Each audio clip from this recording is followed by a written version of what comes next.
राहुल गांधीपासून सगळे जे आहे महिलांच्यासाठी जे चांगलं बोलत असतात आणि एक महिला पहिल्यांदाच या राज्याची, ते पण महाराष्ट्रासारख्या राज्याची उपमुख्यमंत्री पदावर बसलेली आहे. तिच्या बाबतीमध्ये असं बोलणं हे अतिशय अश्लाघ्य असं आहे आणि अशी अपेक्षा काँग्रेस, दुसरं कोणतं असं लहान सहान काँग्रेस करून तरी अशी अपेक्षा नाही. त्यामुळे आमचे लोक जे आहेत, पक्षाचे लोक, ते तिथे गेले, त्यांनी त्यांना जाब विचारला आणि याच्या पुढे तरी जे आहे ते लक्षात ठेवा की तुम्ही जर आमच्या नेत्यांना काही जर असं जर बोलाल तर आमचे लोक गप्प बसतील, ऐकून घेतील असं नाही, जाब विचारणार. परंतु दिवसेंदिवस राजकारणातली जी पातळी आहे ती कुठेतरी घटत चालली आहे का? ज्या पद्धतीने ही सगळी वक्तव्य समोर येतात आहेत, हे शिव्याशाप देणं असतील पत्रकार परिषदेमध्ये किंवा, पण त्यांचा आमचा काही संबंध नाही ना. ज्या काँग्रेसचे जे आहेत ते पुढारी, त्यांचा आमचा काय संबंध आहे?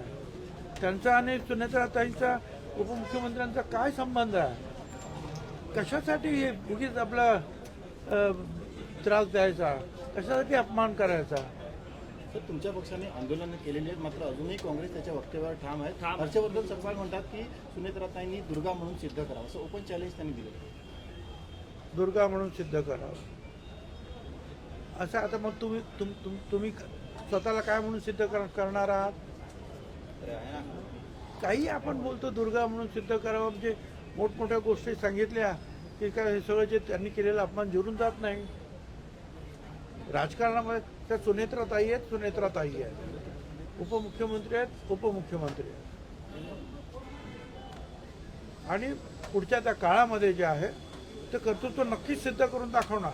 गुंगी गुडिया असं म्हणलं आणि ते चुकीचं बोललं गेलंय असं जर काही अजितदादाच्या पक्षातल्या लोकांना वाटत असेल तर मला असं वाटतं काय चुकीचं कुठंच काय नाही. इंदिरा गांधींना गुंगी गुडिया त्या ठिकाणी म्हणलं जात होतं, पण महत्वाचं काय की तिथं जेव्हा पत्रकारांशी संवाद साधला जात होता तेव्हा बीडच्या लोकांच्या वतीने एका पत्रकाराने योग्य असा प्रश्न त्या ठिकाणी विचारला होता. तो म्हणजे तिथं म्हणजे बीड जिल्ह्यामध्ये वाढत असणारी गुन्हेगारी.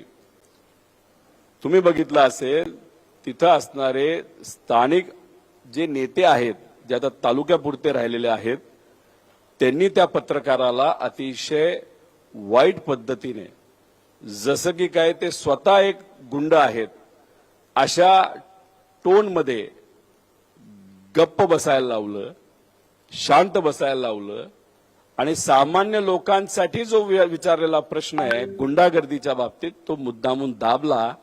कारण का बहुतांश बीड जिल्ह्यातले गुंड हे त्या नेत्याच्याच परिचयाचे आहेत. त्यातला मोठा गुंड हा जेलमध्ये जाऊन बसलाय, तो कधीच बाहेर निघणार नाही, पण त्याची पिलावळ छोटी छोटी गुंडाची अजून बाहेर आहे आणि तेच त्या ठिकाणी धुडगूस घालत आहेत. तोच प्रश्न पत्रकारांनी विचारला. माझं तर पत्रकारांना विनंती आहे, तुम्ही सर्वांनी या गोष्टीचा निषेध केला पाहिजे की एक पत्रकारांनी योग्य प्रश्न विचारून सुद्धा गुंडासारखी दमदाटी करून पत्रकारांचा आवाज हा त्या ठिकाणी दाबण्याचा प्रयत्न हा मुंडेंकडनं त्या ठिकाणी झाला.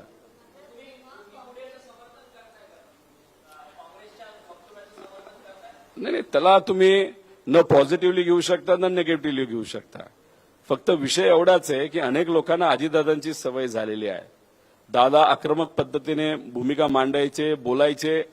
एखादा अन्याय त्या ठिकाणी झाला, किती मोठा नेता असेल तर गप्प बसायचे, नाही तर गप्प करायचे त्याला. पण तीच अपेक्षा तुम्ही सुनेत्रा काकींकडनं ठेवणार असाल तर मला वाटत नाही ती कधीच त्या ठिकाणी पूर्ण होऊ शकते, कारण दादांची जागा कुणीच तिथं घेऊ शकणार नाही.